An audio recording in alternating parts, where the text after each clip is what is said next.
네, 오늘 우리에게 주신 말씀은 마태복음 28장 1절에서 10절 말씀입니다.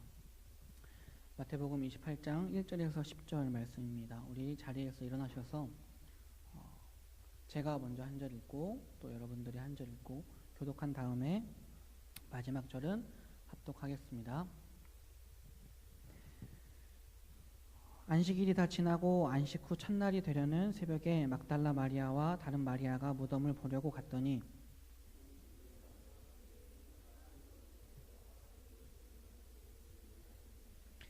그 형상이 번개 같고 그 옷은 눈같이 희거늘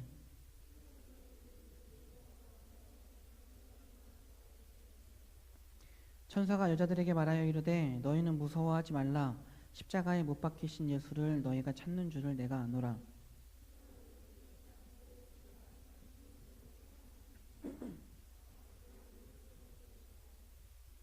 또 빨리 가서 그의 제자들에게 이르되 그가 죽은 자 가운데서 살아나셨고 너희보다 먼저 갈릴리로 가시나니 거기서 너희가 배우리라 하라.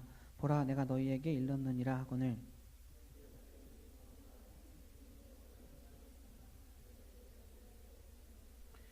예수께서 그들을 만나 이르시되 평안하냐 하시거늘 여자들이 나아가 그 발을 붙잡고 경배하니 함께 읽겠습니다. 이에 예수께서 이르시되 무서워하지 말라. 가서 내 형제들에게 갈릴리로 가라 하라.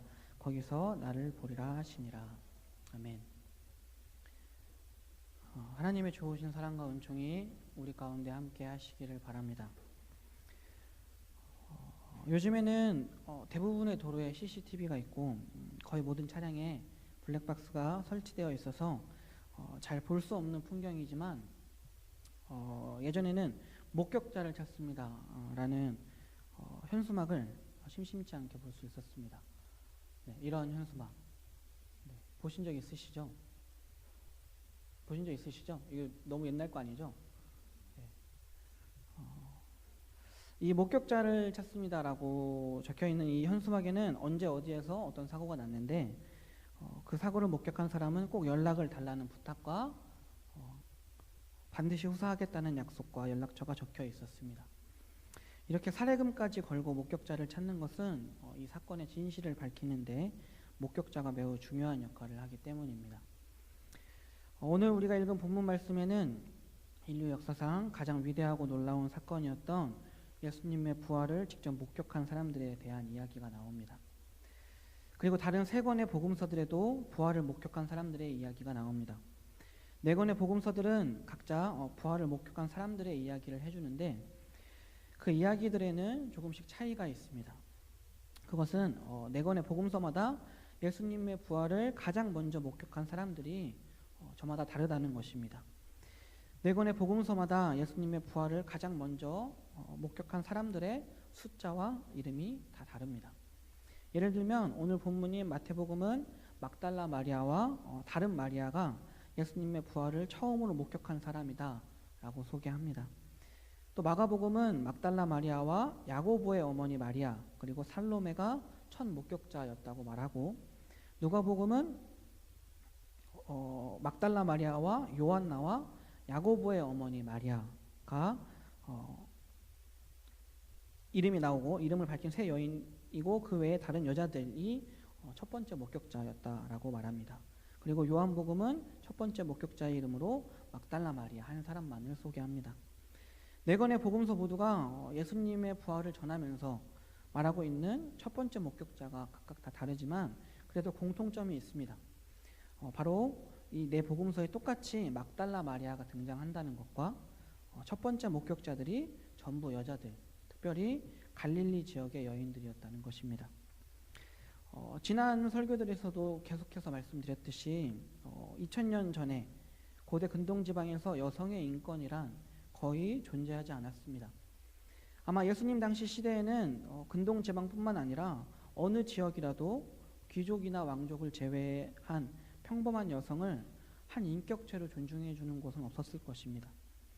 사실 지금처럼 여성이 하나의 인격으로 존중받기 시작한 것도 역사가 얼마 되지 않았는데 예수님 당시에는 얼마나 더 심했겠습니까?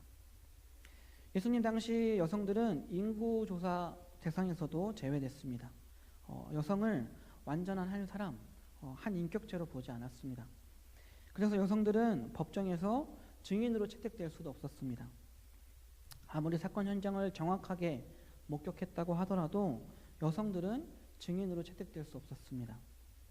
그런데 왜 내 복음서에는 일제히 사람 취급을 받지도 못하고 증인으로 채택되거나 인정받지도 못하는 여인들, 특별히 갈릴리의 여인들을 부활하신 예수님을 가장 처음으로 목격하는 첫 번째 목격자로 전하고 있을까요?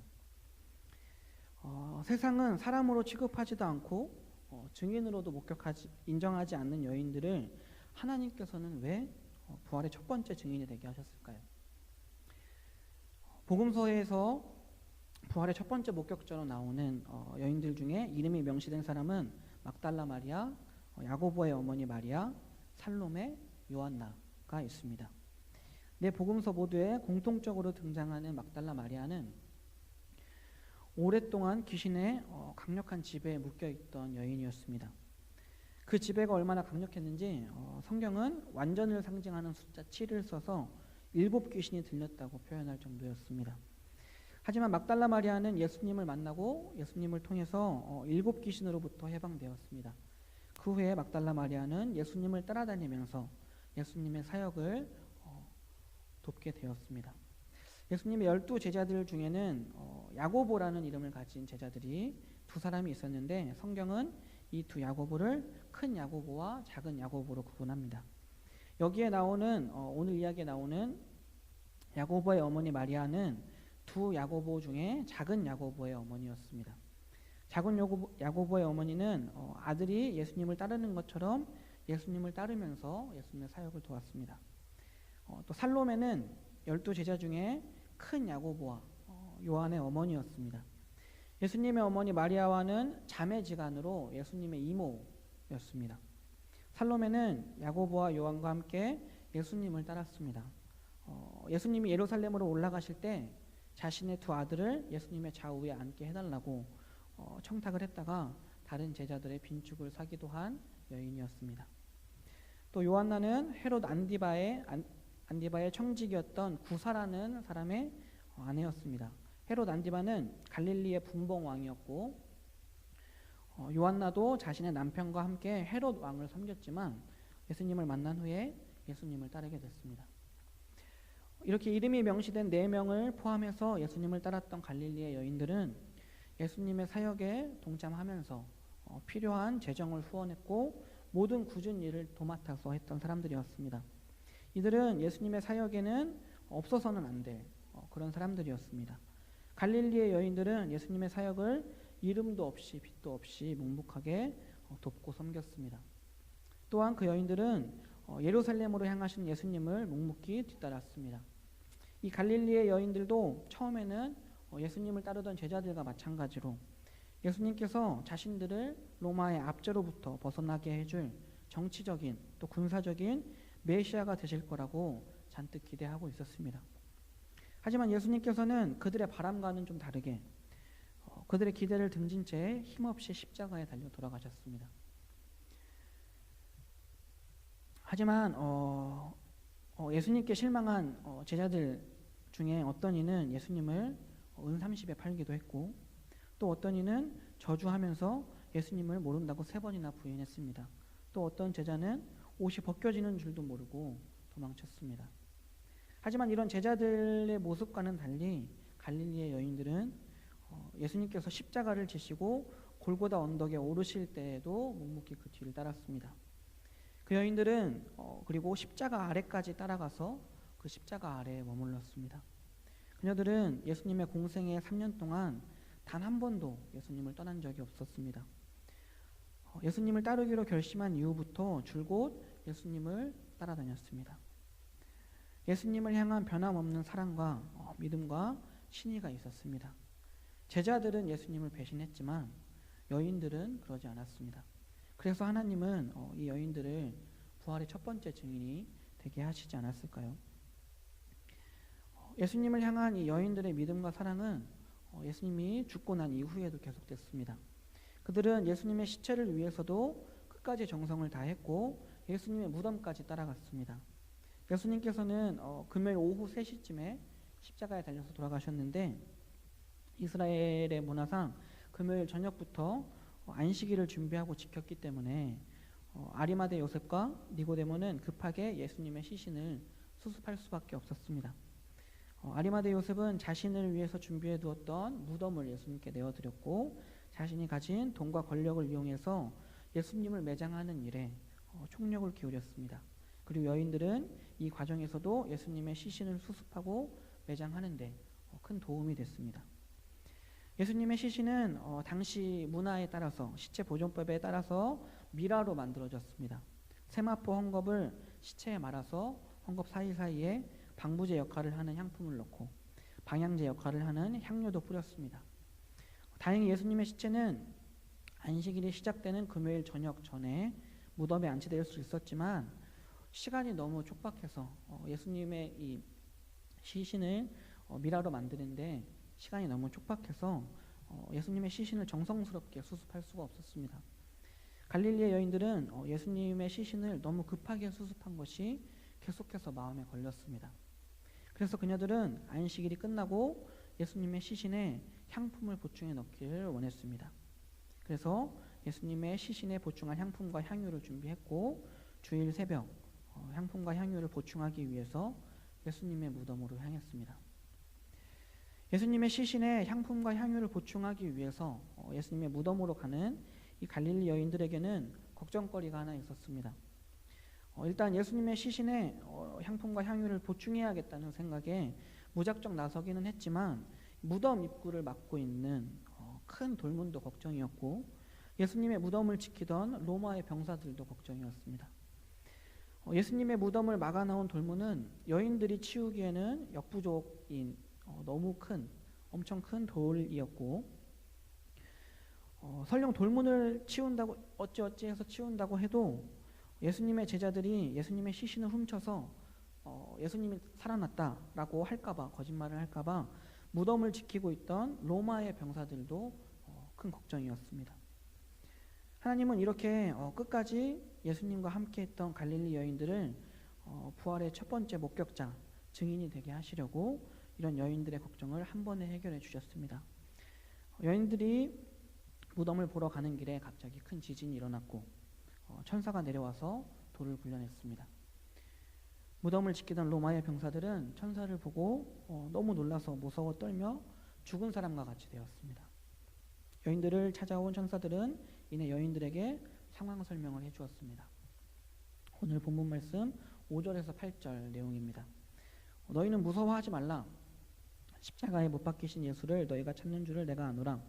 그가 여기 계시지 않고 그가 말씀하시던 대로 살아나셨느니라. 와서 그가 누우셨던 곳을 보라. 또 빨리 가서 그의 제자들에게 이르되 그가 죽은 자 가운데서 살아나셨고 너희보다 먼저 갈릴리로 가시나니 거기서 너희가 배우리라 하라. 여인들의 마음은 놀라움과 두려움, 기쁨이 막 뒤엉켜서 복잡했지만 제자들에게 이 기쁜 소식을 알려야 했기 때문에 빠르게 무덤을 빠져나왔습니다. 갈릴리 여인들은 제자들에게 달려가는 도중에 더 놀라운 일을 경험합니다. 부활하신 예수님을 만난 것입니다. 그리고 이 예수님께서 여인들에게 평안하냐라고 인사하셨습니다. 이제 두 번 다시는 들을 수 없을 줄만 알았던 볼 수 없을 거라고 생각했던 그 예수님이었습니다. 그리고 예수님께서는 이 여인들에게 다시 한번 무서워하지 말라. 가서 내 형제들에게 갈릴리로 가라 하라. 거기서 나를 보리라 라고 말씀하시면서 갈릴리로 가라고 하셨습니다. 당시 제자들은 자신도 예수님처럼 잡혀서 죽을까봐 두려움에 떨면서 예루살렘에 숨어 문을 걸어 잠그고 있었습니다. 어떤 이들은 실망감으로 모든 것을 두고 떠나왔던 자신의 고향으로 다시 돌아갔습니다. 그런 제자들에게 예수님께서는 갈릴리로 가라 라고 말씀하십니다. 왜 예수님은 갈릴리로 가라고 하셨을까요? 갈릴리는 예수님께서 대부분의 제자들을 부르셨던 곳이었고 그들에게 사람을 낚는 어부가 될 것이라는 사명을 심어주셨던 곳이었습니다. 제자들에게 갈릴리는 예수님과 함께 사역했던 곳이었고 예수님을 처음 만난 곳이었습니다. 예수님과 교제한 곳, 능력이 일어났던 곳, 병든 자가 낫고 놀라운 하나님 나라를 알려주시고 하나님 나라에 대한 꿈을 심어주신 곳이 바로 갈릴리였습니다. 갈릴리로 가라는 예수님의 말씀은 처음 예수님과의 만남, 처음 예수님이 불러주셨던 그것을 기억하라는 말씀이었고, 사람을 낚는 어부가 되게 하시겠다는 그들의 사명을 다시 한번 상기시켜 주시고 회복시켜 주는 말씀인 것입니다. 이렇게 보면 참 예수님은 알다가도 모를 분인 것 같습니다. 갈릴리의 여인들은 단 한 번도 예수님을 떠나거나 예수님을 배신한 적이 없기 때문에 끝까지 예수님을 섬겼고 예수님이 죽었어도 챙겼던 사람들이었기 때문에 부활의 첫 번째 증인이 되고 처음으로 부활한 예수님을 만난 사람이 된 것은 이해할 수 있지만 두려움과 무서움에 숨어서 피하고 저주했던 제자들을 챙겨주시고 나의 형제들이라고까지 부르시는 예수님을 이해하기가 저는 참 어렵습니다. 이 말씀을 묵상하면서 그냥 예수님은 그런 분인 것 같습니다. 우리가 예수님을 떠나고 우리가 예수님을 버려도 끝까지 우리를 사랑해 주시고 우리와 함께 해주시는 분이 예수님입니다. 그런 이해할 수 없는 예수님의 모습이 우리에게는 참 은혜가 됩니다. 기독교인으로 살아가기가 참으로 힘든 시대입니다. 한 설문조사 한 것을 봤는데 한국 사회에서 가장 믿을 수 없는 집단이 어딘지 아십니까? 아마 다들 알고 계실 겁니다. 바로 정치인들입니다. 이건 한국뿐만 아니라 세계 공통적인 현상이라고 합니다. 그리고 두 번째로 뽑힌 집단이 어딘지 아십니까? 바로 종교 집단, 특히 개신교입니다. 이건 세계적으로 정말 특이한 현상이라고 합니다. 이 말인즉 기독교인들이 우리가 살고 있는 이 한국 사회에 전혀 신뢰를 주지 못하고 있다는 말입니다. 기독교인들이 불신의 대상이 되어버렸다는 말입니다. 우리는 부활을 말하고 복음을 전해야 하는 사람들입니다. 그런데 우리가 살아가고 있는 이 사회는 우리의 말을 믿지 않습니다. 예수님 당시 여인들의 상황이 꼭 이랬습니다. 물론 당시 여인들은 사회 통념상 한 인격체로 존중받지도 못했고 법정에서 증인으로 채택될 수도 없는 상황이었고 우리는 우리가 기독교인으로 제대로 살지 못했기 때문에 잘못 살았기 때문에 신뢰를 잃어버린 것이라 상황이 좀 다르긴 하지만 예수님의 제자들조차 이 여인들의 말씀을 여인들이 전하는 말을 믿지 않았습니다. 여인들은 예수님의 부활을 처음으로 목격하고 예수님의 말씀을 제자들에게 가서 예수님의 부활 소식을 전했지만 제자들은 여인들의 말을 믿지 않았습니다. 여인들이 거짓말을 한다고 생각했습니다. 베드로는 심지어 믿을 만한 사람을 보내어 확인하도록 했습니다. 제자들은 예수님을 팔았고 예수님을 버렸고 예수님을 저주했고 예수님을 배신했고 예수님처럼 잡혀 죽을까 봐 두려워서 숨었음에도 예수님을 제대로 믿고 따랐던 여인들의 말을 믿지 않았습니다.